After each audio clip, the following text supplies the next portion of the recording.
Kisah nyata. Dia meracuni anaknya sendiri demi uang asuransi. Setiap tanggal 31 Oktober, ada satu ketakutan yang selalu menghantui para orang tua. Cerita tentang orang asing yang memasukkan silet ke dalam apel atau permen yang disuntik racun.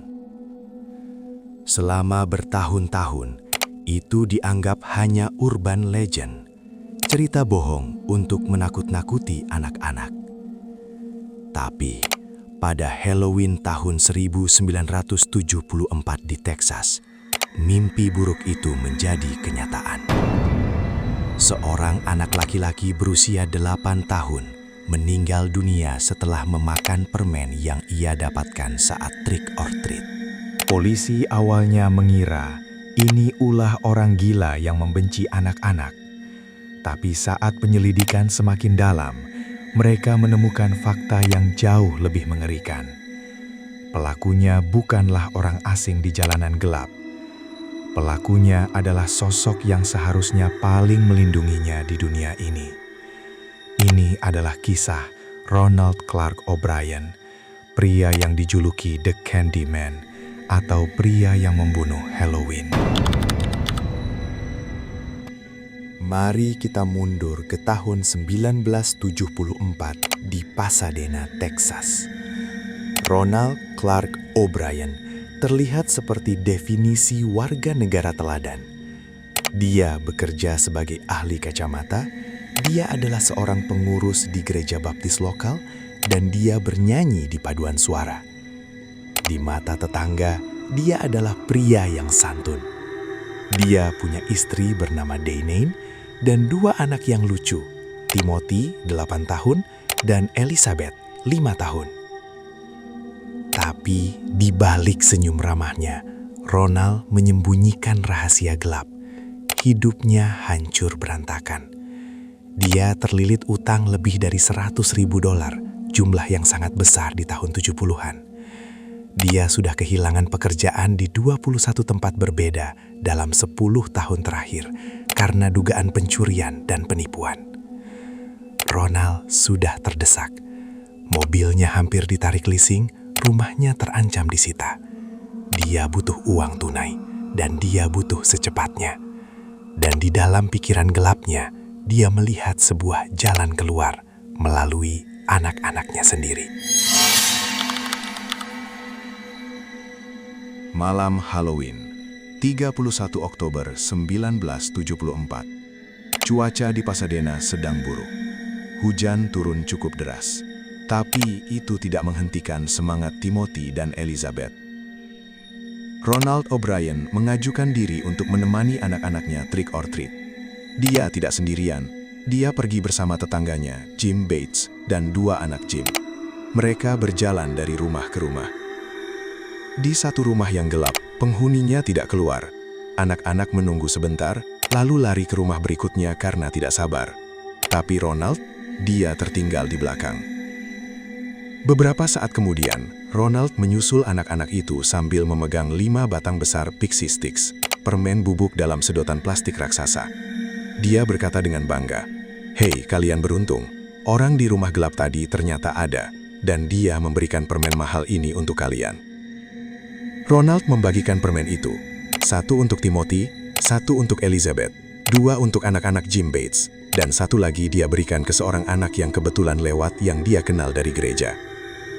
Ingat detail ini, 5 permen, 5 calon korban. Malam itu, setelah sampai di rumah, Timothy meminta izin untuk memakan 1 permen sebelum tidur. Awalnya Ronald melarang, tapi akhirnya dia mengizinkan. Dan permen yang dipilih Timothy adalah pixie sticks raksasa itu. Timothy kesulitan membuka kemasannya. Jadi Ronald, ayahnya yang baik hati, membantunya membuka segel plastik permen itu. Timothy menuangkan bubuk gula itu ke mulutnya, tapi reaksinya aneh. Dia bilang, "Yah, rasanya pahit." Ronald dengan sigap memberinya minum Kool-Aid untuk menghilangkan rasa pahit itu. Hanya dalam hitungan detik, Timothy mulai mengeluh sakit perut yang luar biasa. Dia lari ke kamar mandi, muntah-muntah, dan tubuhnya mulai kejang-kejang. Di pelukan ayahnya, Timothy menangis kesakitan. Ambulans dipanggil, tapi di perjalanan ke rumah sakit, Timothy meninggal dunia. Sebuah malam perayaan berubah menjadi tragedi paling memilukan. Hasil otopsi membuat dokter ternganga. Di dalam tubuh bocah 8 tahun itu, ditemukan potasium sianida dalam dosis yang cukup untuk membunuh 2 orang dewasa. Polisi Pasadena langsung panik. Ada pembunuh gila yang menyebar permen beracun di kota. Mereka segera menyita permen dari anak-anak lain yang ikut rombongan Ronald malam itu. Dan disinilah keajaiban terjadi. Anak-anak lain belum memakan pixie stick itu. Bahkan ada satu anak yang tertidur sambil memegang permen itu di tangannya, tapi tidak berhasil membutanya karena segelnya terlalu keras. Kenapa keras? Karena saat polisi memeriksa permen-permen itu, mereka menemukan bahwa ujung sedotan plastiknya telah dibuka, diisi sianida, lalu disteples ulang dengan kasar. Kecurigaan polisi mulai mengarah ke Ronald karena ceritanya berubah-ubah. Dia bilang dia tidak ingat rumah mana yang memberi permen itu. Lalu dia bilang dia ingat wajah orangnya, tapi orangnya misterius seperti hantu. Polisi memeriksa rumah gelap yang dimaksud Ronald. Pemiliknya ternyata seorang pegawai bandara yang punya alibi kuat. Dia sedang bekerja malam itu, disaksikan ratusan orang. Tapi bukti pamungkas datang dari motif finansial. Polisi menemukan bahwa beberapa bulan sebelum Halloween, Ronald diam-diam membuat asuransi jiwa atas nama kedua anaknya sebesar masing-masing $20.000 dan tambahan $10.000 lagi hanya beberapa hari sebelum kejadian. Totalnya sekitar $60.000 dan Ronald yang terlilit hutang menelepon perusahaan asuransi untuk menanyakan pencairan dana tepat di pagi hari setelah anaknya meninggal, bahkan sebelum pemakaman dilakukan. Di pengadilan, terungkap betapa dinginnya rencana Ronald. Teman-teman kerjanya bersaksi bahwa Ronald sering bertanya aneh, seperti di mana bisa beli sianida dan berapa banyak sianida yang dibutuhkan untuk membunuh orang. Jaksa penuntut menyebutnya kejahatan paling hina dalam sejarah Texas. Ronald tidak hanya membunuh Timothy, dia rela membunuh putrinya sendiri, Elizabeth, dan 3 anak tetangga lainnya hanya untuk menutupi jejaknya agar kematian Timothy terlihat seperti korban acak dari orang gila Halloween. Juri hanya butuh waktu 46 menit untuk memvonisnya bersalah.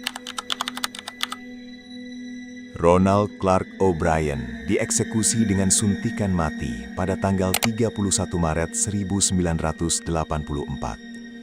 Di luar penjara, ratusan orang berkumpul, bukan untuk protes, tapi untuk merayakan.